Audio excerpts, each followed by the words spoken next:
ہر وہ مذہب اور دین جس میں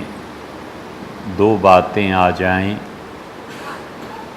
وہ جلد یا بدیر ختم ہو کر رہتا ہے۔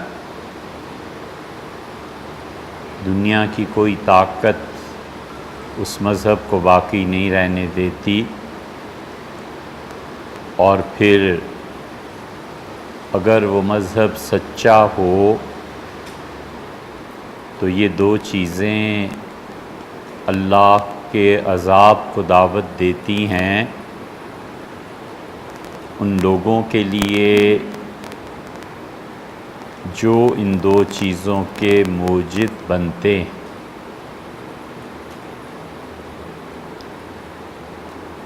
ایک تو کبھی دنیا میں اسلام، عیسائیت، یہودیت کوئی مذہب باقی نہیں رہتا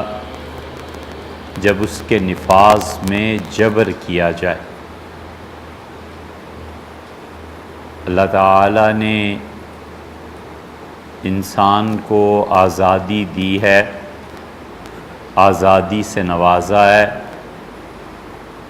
اور کوئی شخص ایسا نہیں ہے جو اپنی آزادی ختم کرنے پہ خوش ہو۔ جہاں وہ اپنے آپ کو کسی کے حوالے بھی کرتا ہے تو بنیادی طور پر اس کی اپنی رضامندی اور خوشی اس میں شامل ہوتی ہے، وگرنہ جبر جلد یا بدیر ٹوٹ کے رہتا ہے، اور مذہب کا جبر سب سے زیادہ فائدہ دیتا ہے ڈیموکریسی، جمہوریت کو اور سیکولرزم کو۔ معاشرہ تیار نہ ہو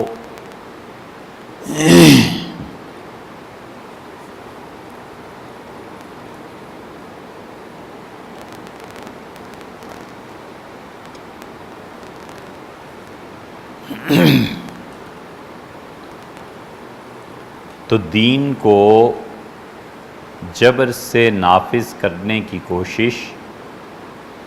اس دین کو جڑ سے ہلا دیتی ہے،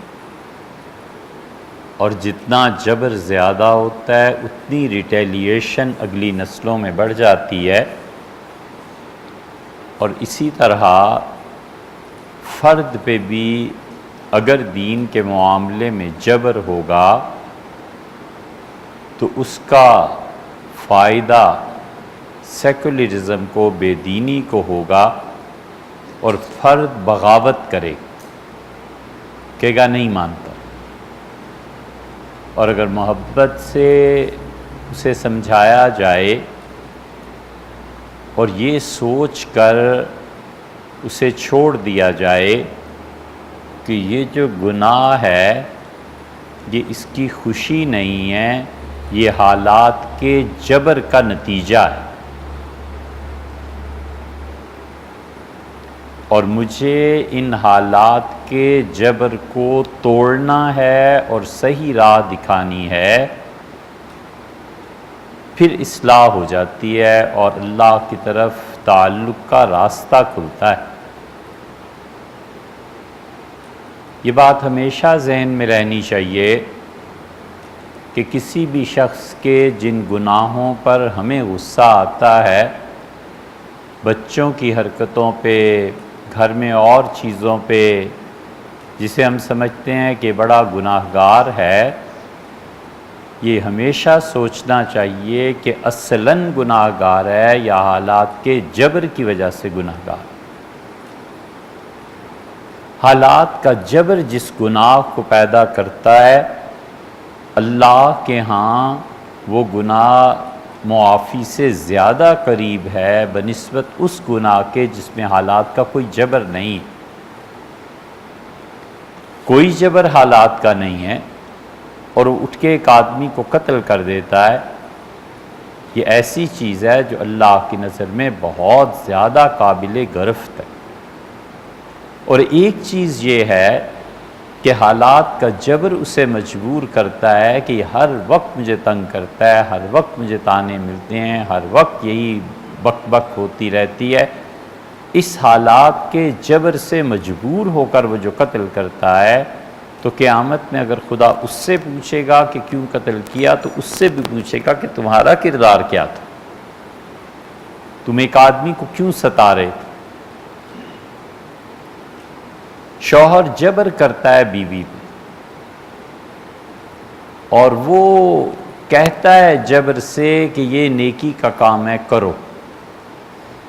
اور وہ اس کو نہیں مانتی، ریٹیلیشن میں وہ کہتی ہے کہ جہنم میں جائے ایسا مذہب، تو جو اسلام کو گالی دے رہی ہے یہ حالات کا جبر ہے، اور خدا جہاں اس سے پوچھے گا اس سے بھی پوچھے گا کہ تم نے سمجھا دیا، یہ تو ہم نے نبی علیہ السلام کی ڈیوٹی نہیں لگائی کہ وہ نافذ کریں، تم کون تھے؟ اللہ نے اسی لیے کہا ہے کہ آپ کا کام دعوت دینا ہے، لست علیہم بمسیطر، اور آپ کو ہم نے اس لیے نہیں بھیجا کہ آپ لوگوں پر نگران بن جائیں، دروغہ، یہ ترجمہ کیا ہے۔ ایک ایسا مذہب نہیں چلتا، اور ایک وہ مذہب جو صرف قانونی ڈھانچہ اختیار کر،